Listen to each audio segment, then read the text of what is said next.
జంతువు గోవు కలిసిందని పవన్ కళ్యాణ్ గారు ఇక్కడ దుర్గమ్మ తల్లి గుడి మెట్లు కడిగేశారు. కానీ నిన్న మొన్న కోర్టులో అది కలవలేదు జంతువుల కొవ్వు అని వార్తలు వస్తున్నాయి, చూస్తున్నారు కదా మీరు.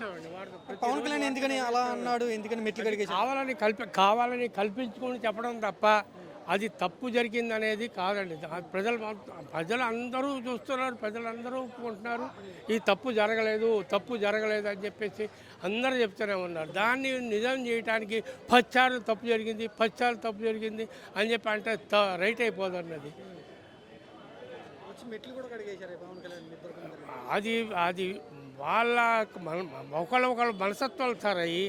అది తప్పు మెట్టి కడిగితే తప్పు పోదు సార్, మెట్టి కడిగితే తప్పు పోదు. మనసులోంచి కల్మషం తీస్తేనే అప్పు తప్పు అనేది పోతాండి. ప్రజలకు సేవ చేసినప్పుడే అవుతుంది. ఇప్పుడే మనం మాట్లాడుకున్నాం, వేలంపల్లి శ్రీనివాస గారిని మేయర్ గారు కానీ ఇప్పుడు దాకా మాట్లాడుకున్నాం. అటువంటి నాయకుల దగ్గర ఉంటే మనకు పనులు జరుగుతాయి అని చెప్పి గట్టిగా చెప్పుకున్నాం.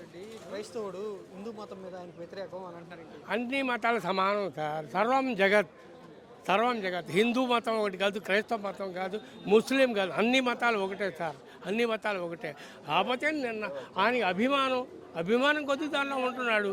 నాకు అభిమానం కొద్ది. ఇప్పుడు రెడ్డి అంటే క్రైస్తవ కులం కాదు కదా, క్రైస్తవులు రెడ్డిలో వచ్చారు, హిందువులు బ్రాహ్మణులు ఇటు వేరే కులానికి వచ్చారు. అది వేరే కులం అవుతాడా?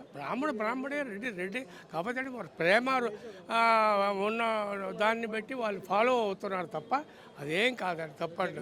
దుష్ప్రచారం ఎక్కువ జరుగుతుందా? జగన్ మీద జరుగుతుందండి. ఎందుకు జరగదంటే కాలేజీలు కట్టించాడు కదండి ఆయన. 12 కాలేజీలు కట్టించాడు కదండి, ప్రజలు ఉపయోగపడేట్టుగా కట్టించాడు కదండి.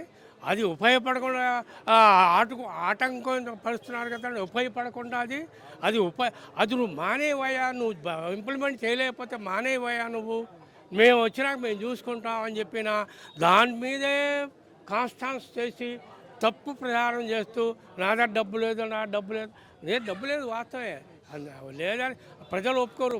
ప్రతి మంగళవారం అప్పు చేస్తున్నారు కదా, కోట్లాది రూపాయలు అప్పు చేస్తున్నావు.